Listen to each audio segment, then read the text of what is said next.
Entonces empezamos la segunda parte de nuestra clase. Para quinto año de secundaria hemos hablado acerca de la máxima autoridad del imperio constituido por el Inca, ¿no? Ya sabemos que este gobernaba bajo tres aspectos: teocrático, monárquico y absolutista. Su palabra era ley. El Tahuantinsuyo no era, pues, un escenario donde había oportunidades. Todo se regía estrictamente en cumplimiento a la orden del Inca, ¿no? Luego el Inca, entre todos sus hijos llamados hijos legítimos o pihuichuris, elegía a su heredero, no necesariamente el mayor, sino el mejor de todos sus hijos. Este correinaba con él aprendiendo el arte del gobierno. Y hemos hablado también acerca del Consejo Imperial.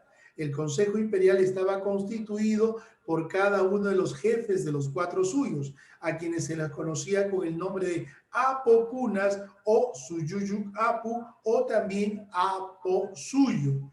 Cuando los cuatro jefes se reunían con el Inca, formaban cinco, y los cinco formaban el Consejo Imperial. ¿De qué se encargaba el Consejo Imperial, o llamado también Tahuantinsuyo Kamachic? De orientar, aconsejar, de planificar el arte del gobierno. Entonces, esto quedó completamente claro. Ahora pasamos a otra autoridad del imperio, una autoridad política conocido con el nombre de Apunchik o también Capac Apu. Este era el gobernador de cada una de las provincias en el Tahuantinsuyo. A las provincias en el Tahuantinsuyo se le conocía con el nombre de Guamaní. Y si hablamos de provincias, guamanís. Miren ustedes, los apuche que eran nombrados entre los guerreros, miren, más destacados o más distinguidos que tenía pues el imperio. Estos tenían que hacer cumplir la orden que estipulaba pues el Inca para cada una de sus regiones. Era como hoy en día, ¿no?, el alcalde en cada uno de los distritos, encargados del ornato de la ciudad, de mantener la paz, de mantener el orden, de cumplir con lo establecido bajo norma, etcétera, etcétera, etcétera. Este era el Apunche. Luego venía otro personaje conocido con el nombre del Tucuricuy o Tucurucuy. Este era el servicio de inteligencia que el Inca tenía para saber todo lo que acontecía en cada una de sus regiones, en cada una de sus provincias. La palabra Tucuiricuy es una palabra quechua que significa el que todo lo ve. El Inca lo nombraba, el Inca lo elegía y le decía: tú serás mis ojos, tú serás mis oídos. Tú irás a cada confín del imperio y me traerás la información respectiva. Y el Inca así estaba enterado de todo lo que acontecía en cada una de sus regiones. Miren ustedes, impresionante la labor de estos personajes. Luego tenemos al curaca, finalmente al curaca. ¿Quién era el curaca? El jefe mayor del Anyu, el representante de las familias en el Tahuantinsuyo. Acuérdense ustedes que este personaje tenía por función velar por la tranquilidad, por la paz, por el bienestar de cada una de las familias en el Tahuantinsuyo. Los curacas van a gozar de muchos privilegios, pero también, si estos no cumplían las órdenes que el Inca determinaba, eran sancionados dura y drásticamente. Miren ustedes. Entonces, esta función tenía el curaca. Era juez, era el pacificador en cada una de las regiones respectivas entre las familias del Tahuantinsuyo. Ahí está la estructura política, el Inca, la cabeza, el Inca, la máxima autoridad.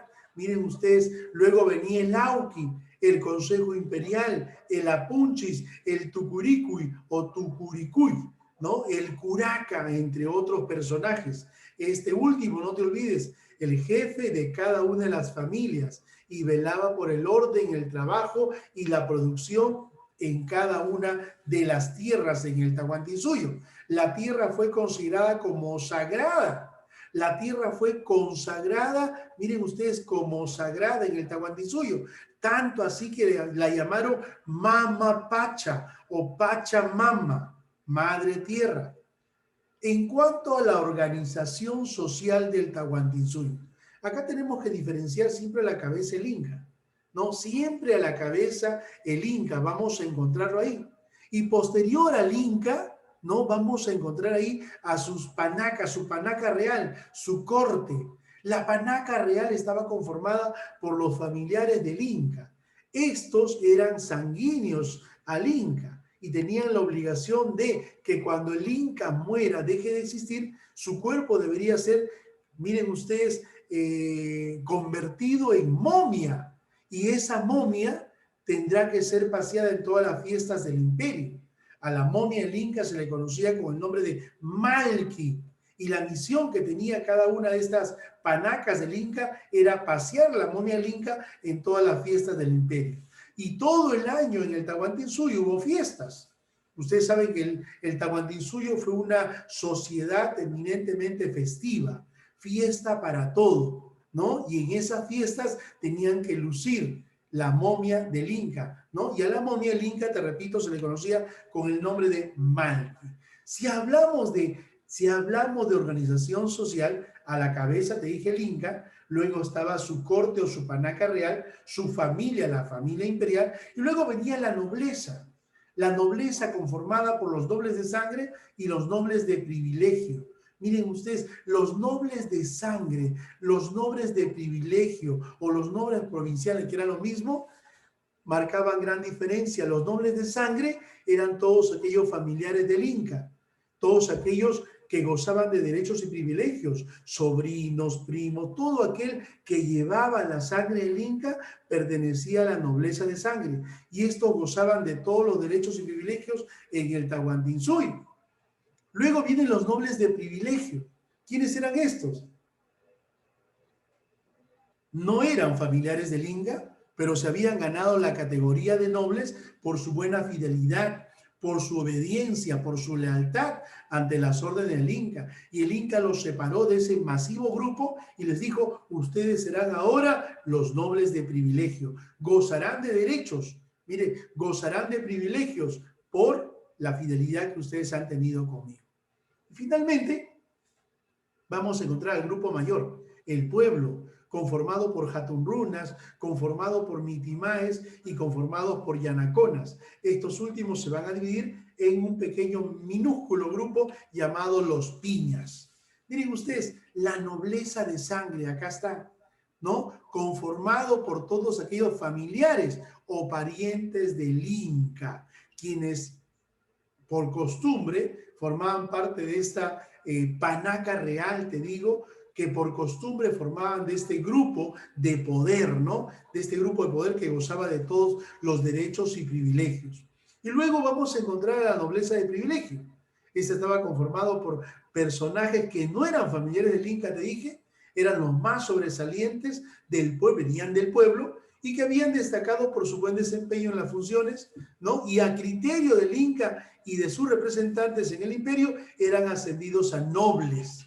Estos fueron muchos los que ascendieron, ¿no? A este grupo de nobleza.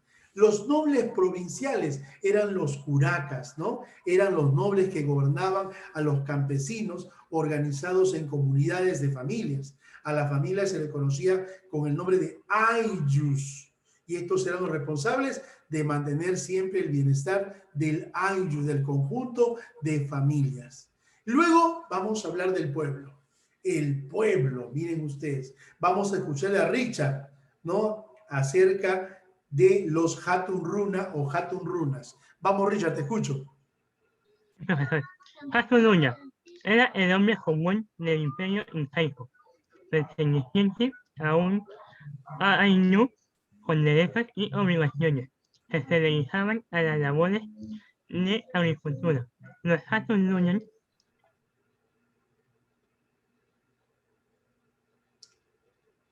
eran Perfecto. la base del imperio incaico. De ello dependían los principios incaicos de reciprocidad y de distribución. Los Hatunrunas, pertenecientes a un Ainu, tenían vínculos de sangre, económico, religioso y lingüístico. Perfecto, Richard. Gracias, Richard. Gracias. 2 puntos para Richard. Oscar Emilio. Como dijo Richard, el Hatun Runa era el hombre común del imperio incaico, perteneciente a un grupo de familia, el Ainu, con derechos y obligaciones. Estos se dedicaban a las labores agrícolas, eran aquellos dedicados a las labores agrícolas. Acuérdense ustedes que la agricultura fue la actividad primordial, fundamental, la actividad número uno, la fuente de riqueza en el Tahuantinsuyo estuvo en la tierra. Por esa razón la tierra se trabajaba a nivel de topos y medios topos, no solamente en las partes bajas de los valles, sino en las partes altoandinas, ¿no? En las llamadas punas. Y estas eran pues irrigadas a través de las lluvias o precipitaciones fluviales, ¿no? Entonces, este fue el Hatun Runa, integrante del pueblo, dedicado exclusivamente a la agricultura. Luego vamos a hablar acerca de los mitimaes. Vamos a escucharle a Lucía Espinosa. Háblame acerca de los mitimaes. Te escucho, Lucía. Fueron grupos de familias separadas de sus comunidades por el imperio inca y trasladadas de pueblos leales a conquistados o viceversa, para cumplir funciones económicas, sociales, culturales, políticas y militares.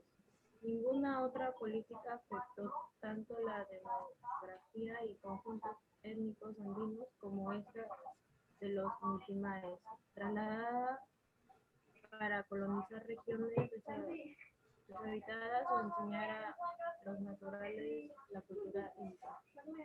Perfecto, hija, muchas gracias. A más de lo que expresa nuestra compañera Lucía Espinosa, dale 2 puntos, por favor, Oscar. No, los mitimae, la palabra mitimae es una palabra quechua, que quiere decir el que se va. ¿A dónde se iba el mitimae? El mitimae se iba a, miren ustedes, a predicar la palabra del Inca a los distintos pueblos. Eran los colonizadores pacíficos en el Tahuantinsuyo, eran los grandes conquistadores pacíficos. Llegaban a un pueblo, enamoraban al pueblo y hacían que este pueblo se integre al Tahuantinsuyo. Pero ¿qué pasaba cuando un pueblo no quería integrarse al Tahuantinsuyo? Los mitimaes lastimosamente le informaban al Inca y el Inca enviaba a su ejército. Y el ejército en el Tahuantinsuyo estaba conformado en base decimal, 10, 100, 1000, 10.000 soldados, ¿no? Iba el ejército y los conquistaba a las malas, con la orden de matar y acabar con la vida de estos personajes. Pero en ese enfrentamiento había personas que solicitaban que se les perdone de morir, que se les perdone la muerte. Estos eran conocidos con el nombre de yanaconas. ¿Quiénes eran los yanaconas? Eran los prisioneros de guerra. Eran aquellos hombres que habían sido perdonados de la muerte, pero que habían sido llevados al Tahuantinsuyo para ser esclavos para toda la vida en forma perpetua. Ah, miren ustedes, ¿no? Y luego encontramos a los piñas. ¿Quiénes eran los pinas o los piñas? Los pinas eran yanaconas rebeldes que estos se habían enfurecido y habían determinado escapar, ¿no? Ya no más ser esclavo en el Tahuantinsuyo, pues los incas los van a perseguir, los van a atrapar, los van a castigar y los van a enviar a una zona de castigo. Y la zona de castigo en el Tahuantinsuyo fue la Amazonía, ¿no? La Amazonía fue una zona de castigo. Y estos personajes llevados a la Amazonía para dedicarse al cultivo de la hoja de coca eran conocidos con el nombre de pinas o piñas. Entonces, esta fue la estructura social en el Tahuantinsuyo, mis apreciados estudiantes, ¿no? Esta fue categóricamente la estructura social en el Tahuantinsuyo. Entonces tenemos que resaltar acá aspectos importantes, valiosos en cuanto a su organización política y en cuanto a su organización social. Miren, yo dije hace un instante, hablé acerca de la economía en el Tahuantinsuyo. Es que la economía en el Tahuantinsuyo, desarrollada nada más y nada menos por los Hatun Runas, que formaban parte del pueblo, estuvo basada nada más y nada menos en la agricultura, en el agro, en la explotación de las tierras. En efecto, la agricultura se convierte en la actividad número 1 en el Tahuantinsuyo. ¿Por qué razón? Porque ésta facilitaba, porque ésta proporcionaba. ¿Qué cosa proporcionaba? Recursos vegetales para la alimentación de toda la población. Y es por esa razón que en el Tahuantinsuyo vamos a encontrar tres tipos de tierras. Tierras para el Inca, perfecto. Tierras para el pueblo y tierras para el sol. Tierras para el Inca, para él y para toda su familia, para su panaca real y su corte. Pero este no lo trabajaba. El Inca no trabajaba sus tierras, se la trabajaba. ¿Y quién se lo trabajaba? El pueblo. Por esa razón al pueblo se le considera en el Tahuantinsuyo como la clase actuante, la clase que lo hizo todo. Miren ustedes, y las tierras del Inca fueron trabajadas por el pueblo. Las tierras del pueblo fueron trabajadas por el mismo pueblo. Y las tierras del sol también por el pueblo. ¿No? Se ofrendaba al sol los recursos vegetales, las grandes cosechas. Y luego de ofrendarlo, todo esto se guardaba, se almacenaba en unos depósitos, ¿no? En el Tahuantinsuyo se pensó guardar para tiempos difíciles. ¿Cuáles eran los tiempos difíciles en el Tahuantinsuyo? Las sequías. O también de repente las inundaciones. Por esa razón se guardaban, ¿qué cosa? Vegetales, se guardaba alimento en unos depósitos. Y esos depósitos estatales y esos depósitos en el Tahuantinsuyo eran conocidos con el nombre de colcas. No te olvides, Richard. ¿Con qué nombre? Vamos, Richard, te escucho. Colcas. ¿Qué fueron las colcas? Eran los depósitos donde se almacenaban, ¿qué cosa? Recursos vegetales, alimentos para tiempos difíciles. ¿Cuáles eran los tiempos difíciles en el Tahuantinsuyo? Los tiempos de sequía, no lluvias, y los tiempos también de lluvias, pero con inundación. Miren ustedes, ¿no? Entonces, bajo esos tres tipos de tierras, pues se trabajaba esta actividad económica llamada agricultura. A cada varón le entregaban un topo y a cada mujer medio topo. ¿Qué es un topo? Pregunto. Una extensión de tierras que llegaba a medir 2.700 metros cuadrados de tierra y que se le entregaba a cada varón, pero en edad de matrimonio.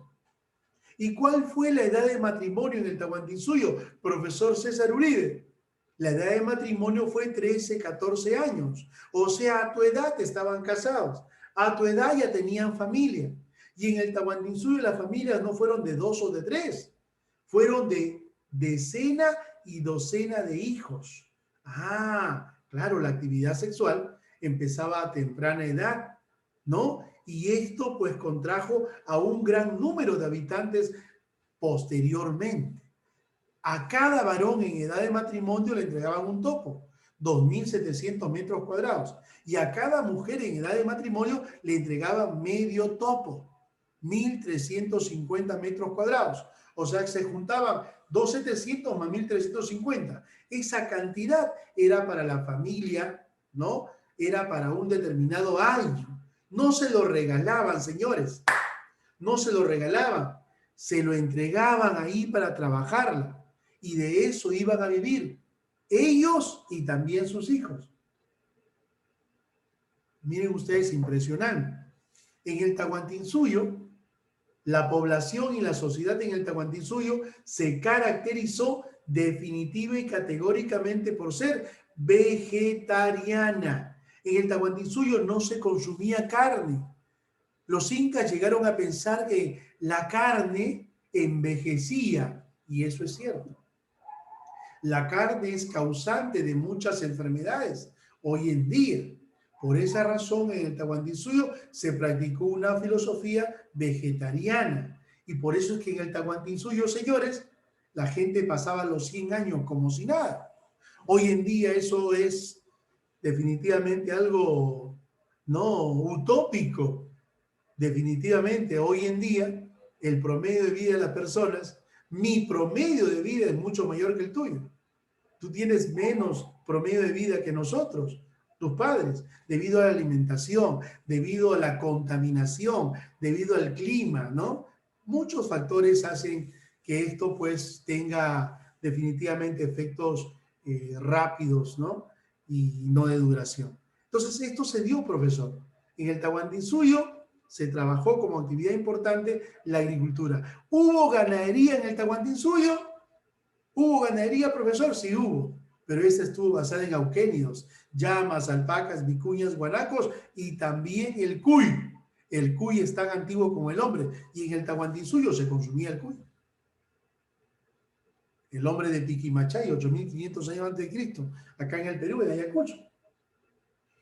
Primer conicultor. Miren ustedes, impresionante. Entonces, es importante resaltar todo este gran aspecto, ¿no? En cuanto se refiere a la actividad agrícola. Ganadería, llamas, alpacas, vicuñas y guanacos. En el Tahuantinsuyo no se consumía carne. ¿Ah? ¿Se utilizaba estos animales? Sí. ¿Se domesticaba estos animales? Sí, pero para utilizarlo como bestias de carga. Profesor, ¿es verdad que en el Tahuantinsuyo llegaron a la costa? ¿Tuvieron influencia en la costa? Por supuesto que sí. ¿Es verdad que conocieron el mar? Por supuesto que conocieron el mar. Tupac Inca y Yupanqui hizo una gran travesía, viajando hasta la Polinesia en balsas. Impresionante. Al Inca se le apetecía algún recurso del mar y rápidamente se traía desde la costa hacia el Cusco para que el Inca pueda deleitarse de este platillo. Y tantas cosas importantes. ¿Ah? Entonces, por esa razón es importante. Estamos hablando de una gran cultura llamada cultura del Tahuantinsuyo. ¿Correcto, mis apreciados estudiantes? ¿Está quedando claro? Entonces, estamos hablando de una de las culturas más grandes, más importantes que ha tenido el Perú y que le puso el punto final a las culturas pre-incas desarrolladas con anterioridad. ¿Cómo se caracterizó, profesor, la educación en el Tahuantinsuyo? ¿Cómo se caracterizó la educación en el Tahuantinsuyo? Primeramente fue un privilegio. La educación fue un privilegio en el Tahuantinsuyo. El Inca no quiso que el pueblo vaya a la escuela. ¿Por qué razón crees, José Ayala? ¿Por qué razón crees que el Inca no quiso que el pueblo vaya a la escuela? A ver, te escucho, hijo. Pues porque hace un rato en la primera clase que tuvo, el pueblo no podía dar su opinión, solamente tenía que ser lo que dictaba el rey. Muy bien. El Inca no quiso que el pueblo vaya a la escuela porque si no iba a estar en el mismo nivel cultural que él. Y no le hubiese hecho caso. La historia hubiese sido otra. Por esa razón el Inca solamente mandó a construir una sola escuela en el Cusco. Y esa única escuela en el Cusco se llamó Yachayhuasi. Mira tú. Y a esa escuela no se iba a la edad que tú fuiste. Hoy en día se va a la escuela a los 3 años, al kindergarten, a nivel inicial. ¿Cierto o no? ¿Cierto, profesor? En el Tahuantinsuyo, ir a Yachayhuasi, tenías que cumplir 15 años. Desde que tú naciste hasta los 15, tus padres se encargaban de ti, brindándote educación y formación. A partir de los 15 hasta los 19, te daban instrucción. ¿Quiénes? Los amautas, los arabicus, los apusquipais, los quipucamayoc. 4 años duraba, ¿qué cosa? El ingreso a la escuela. 4 años duraba la educación en la única escuela llamada Yachayhuasi. En el primer año se enseñó el idioma oficial del imperio. ¿Cómo se llamó el idioma oficial del imperio, José? Runasimi, el cual significa el habla de la gente, el habla del pueblo. ¿Por qué se enseñó en el primer año de estudio en el Yachayhuasi el idioma oficial del imperio? Porque los nobles venían de distintos lugares y cuando ellos se juntaban no se entendían, hablaban distintas lenguas. Por esa razón el Inca ordenó que se enseñase durante todo un año, 365 días, que se enseñe el idioma oficial del imperio y así todos puedan hablar un mismo lenguaje. En el segundo año se enseñó el manejo de los quipus. En el Tahuantinsuyo no hubo lenguaje escrito como ahora.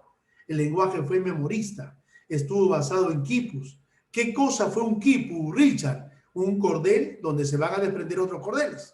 Cada cordel va a tener un nudo y cada nudo va a decir algo. Ah, impresionante. Profesor, ¿el pueblo conocía un quipu? Sí, conocía un quipu, pero no sabía lo que decía. Habían 2 tipos de quipus. Quipu estadístico para cantidades y un quipu histórico para guardar las hazañas del imperio. Impresionante, profesor. En el tercer año, ¿qué se enseñó? La religión. Acuérdense que la religión en el Tahuantinsuyo fue politeísta y fue panteísta. Politeísta, varios dioses. Y panteísta, le dieron vida a todos los elementos de la naturaleza. El sol, la luna, las estrellas, el arco iris, todos los elementos de la naturaleza en el Tahuantinsuyo tenían vida. Por eso se dice un panteísmo total. Y en el cuarto año, profesor, en el cuarto año se enseñó nuestro curso, la historia, pero una historia distinta, una historia, vamos a llamar así, maquillada. El Inca ordenó que no se les enseñe las derrotas y los fracasos, los malos momentos, solo los buenos momentos, para así tener, ¿qué cosa? Estudiantes orgullosos de su pasado histórico. Una historia de tipo pragmática. Solamente lo bueno y ocúltaselo lo malo, lo doloso o lo doloroso que fuera. ¿Me entendieron?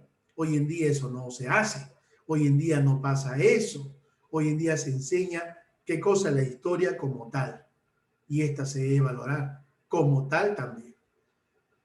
¿Quedó claro? ¿Qué más tenemos, profesor? El pueblo definitivamente no podía soñar con ir a la escuela. El pueblo estaba condenado netamente a trabajar la tierra. Si se le enseñaba algo, en caridad, pero más nada. Los amautas estaban prohibidos de brindarles conocimiento al pueblo, solamente a la nobleza. Después de esos 4 años de estudio en el Yachaywasi, recién salían los estudiantes. Después de 4 años veían a sus padres. Después de 4 años tenían otra forma de pensar. Ya estaban preparados para gobernar. Ya estaban preparados para ejercer muchas funciones en el Tahuantinsuyo.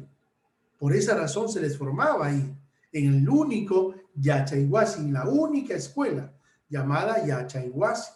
Miren ustedes, importante, impresionante. ¿Qué más, profesor? El pueblo tenía que dedicarse netamente a trabajar la tierra. Netamente a trabajar la tierra. Solamente tenía acceso a la educación quienes, los nobles, nada más. Sea los nobles de sangre o sea también los nobles de privilegio, no te olvides. ¿Y las mujeres, profesor? Las mujeres eran llevadas a unos lugares, a unos recintos llamados agyawasis. ¿Con qué finalidad, profesor? Con la finalidad de prepararlas para ser esposas, zipacoyas del Inca, entregarlas como trofeos de guerra, o también de repente para casarlas con el sol, las llamadas vírgenes del sol. Sea por A, por B, el Inca ordenó que éstas sean reclutadas desde temprana edad, 7, 8 años. ¿Por qué razón, profesor? Para asegurarse de la pureza y virginidad de estas muchachas. Solamente las muchachas más bonitas y vírgenes, ¿no? Tenían, ¿qué cosa? Podían estar en este ayahuasca. No por su propia voluntad, sino a la fuerza. El Inca ordenaba, ¿qué cosa? Ir casa por casa y reclutar a estas denominadas agyas. Los padres no querían. No, mi hija, no, no. Era la orden del Inca. Nadie se podía oponer a la orden del Inca. Miren ustedes, impresionante. ¿Ya? Estas mujeres estaban a cargo de unas mujeres un tanto viejas, a quienes se les conocía con el nombre de mamaconas. Bien, mis apreciados estudiantes, ¿ha quedado claro? ¿Sí? ¿Ha quedado claro? Luis, Oscar, Richard, José Ayala, Lucía, D'Angelo Chiroque, ¿quedó clara la clase? ¿Sí? Yo les agradezco. Sí, profe, todo claro. ¿Alguna pregunta acá? ¿Alguna pregunta? José Ayala, ¿alguna pregunta? No, profe, ninguna. No, profesor, ninguna. ¿Todo quedó claro? Perfecto. Entonces estamos llegando al fin de nuestra clase. Gracias a todos y cada uno de ustedes, mis apreciados estudiantes de nuestra modesta casa de estudios. Tu profesor César Gerardo Uribe Guamaní se despide hasta la próxima semana. Gracias. Un buen día. Gracias a todos y cada uno de ustedes.